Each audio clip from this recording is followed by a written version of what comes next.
quality. I didn't like it. It was cheesy to me at first, but then I stumbled upon, you know, different artists that had high quality music. So how important is it to perfect your craft? Because many people say, well, if I rap about Jesus, well, then that's enough. You know, my lyrics really don't matter.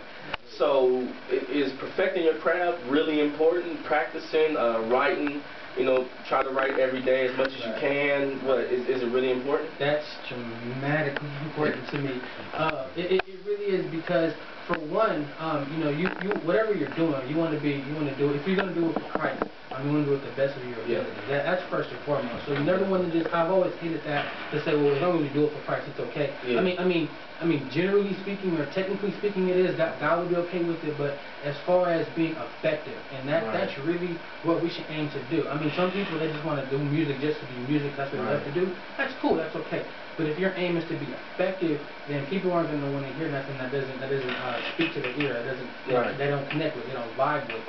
And so, if you want to be effective, then you want to perfect your craft as much as possible.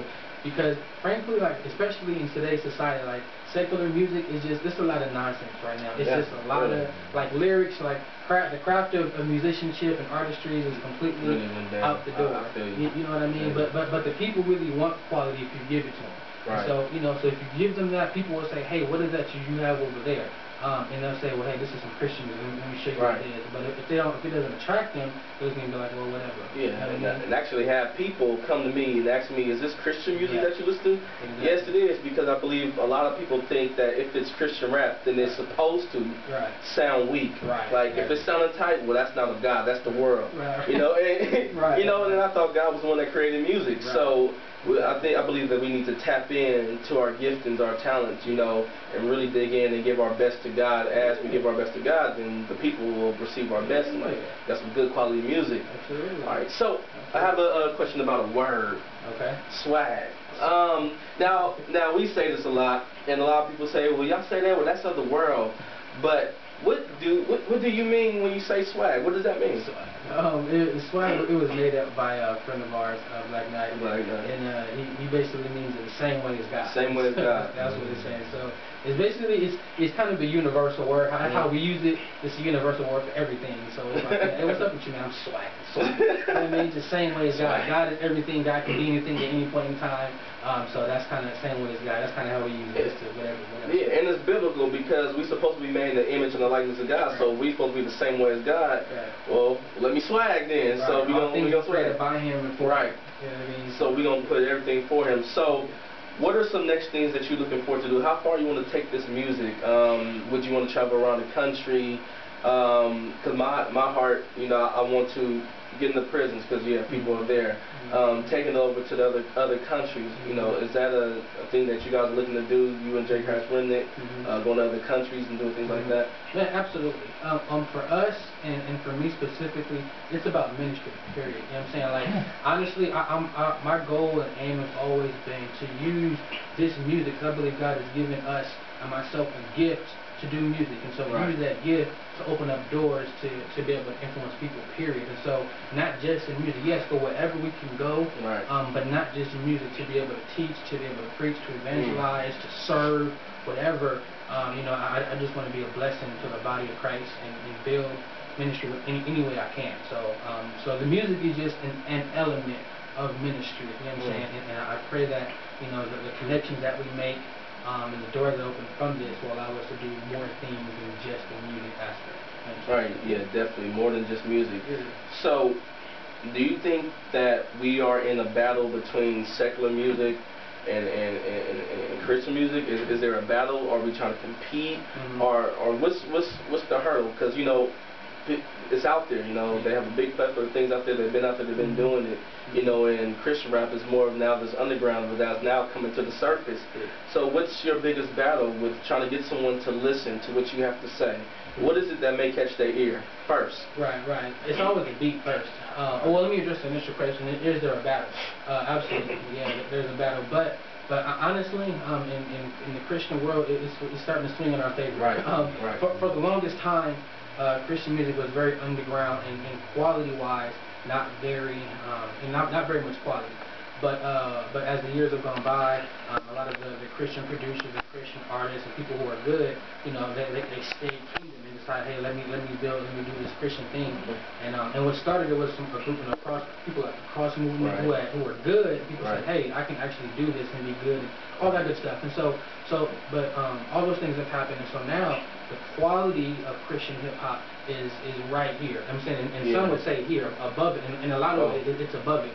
Music-wise, production-wise, lyric-wise, even you want to go swag-wise. You know what I'm saying? Like all those ways. You know, even if you look at numbers, when Lecrae dropped his project, it destroyed on the charts. It was number 3. It debuted number 3 on the billboards. It was number 1 on iTunes. Like, this is a Christian rapper. You know what I'm saying? And so, but numbers-wise, we're even starting to rival. And in popularity, they're selling out arenas, concerts, arenas, the Arco Arena. Lecrae and the rest of those guys came to Sacramento. Arco Arena sold out. You know what I'm saying, on their tour. So, I mean, there's nothing now that anybody can say that Christian is lacking as far as secular music. Now it's just a matter of so what you're saying is, or the question you asked was, which catches them first? Yeah, it's always the beat, you know, and that's what it is. Especially today, honestly, in the secular world, it's really the producers who are making these artists, because like lyrics are trash. I'm just being honest. Like, there's really only a handful of mainstream artists that have actually have quality lyrics. But it's really the production that stepped up, and that's what's making all of these hits, not what they're saying. And so the same thing is in music, period, and even in Christian music. You know, the beat up top is the number one thing that catches their ears. And then from there, it's about, you know, there's obviously a lot of other elements to it. You know, how to make a good song. But the beat, number one, and things like the delivery and charisma of the track and of the artist, those things help, and of course good lyrics as well. But yeah, but I think we're up there. I think we're not lacking in any way as far as us against the world. Cool. Definitely. So speaking of charisma, what's the balance of being humble? Because you know, when you're rapping, you gotta have some kind of charisma going. You gotta have some kind of vibe to you. But where's a fine line where there's too much charisma, too much swag? Where is it? I mean, when people starting to, you know, men taking off their shirts trying to flex on stage as a Christian artist. You know, is that too much? That's definitely too much. So where do you draw the line? Like, I mean, can you go crazy for God? Yeah, I mean, you can go crazy, absolutely, energy-wise, and even charisma is fine. You know what I'm saying? But there's nothing wrong with giving, you know, a massive amount of energy. But, you know, you always just want to be mindful of what's the motive behind the thing. You know, taking off your shirt for a crowd, what's the motive behind that? Like, and what does that show? You always want to make sure that your good is not evil spoken. You know what I'm saying? And so you have to be cautious in what you're doing. And that is why I said before, I'll say it again, that's why it's so important to know the word. You know what I'm saying? Because a lot of people, you know, when they come into this Christian rap thing, they just do Christian rap, you know what I'm saying, and without getting the word. But if you have word in you, you know what I'm saying, you know what's what. So you know, you understand what being humble means, you understand what being circumspect means, which means being careful. And God gives you wisdom. That's what prayer comes in. So there's no substitute for growing in God. Honestly, it's really God that really needs to bring those principles inside of you, because if not, you'll very easily bring that secular mindset, that worldly mindset, and you'll start doing stuff that, you know, that the world does. And so, but that's why it's important to really know.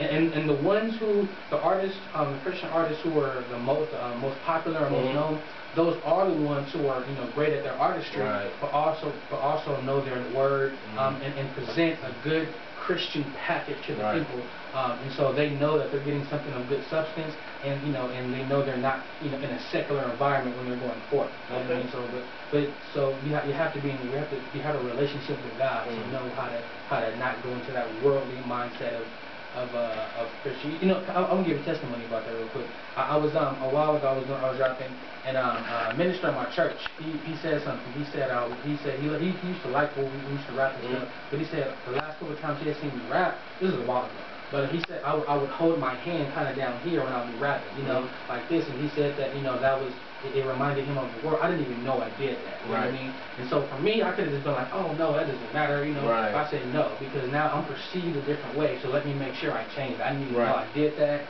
You know, so let me stop doing that. You know what I mean? So it's just important to make sure that, you know, you're keeping, you're giving a good Christian and godly representation all the time.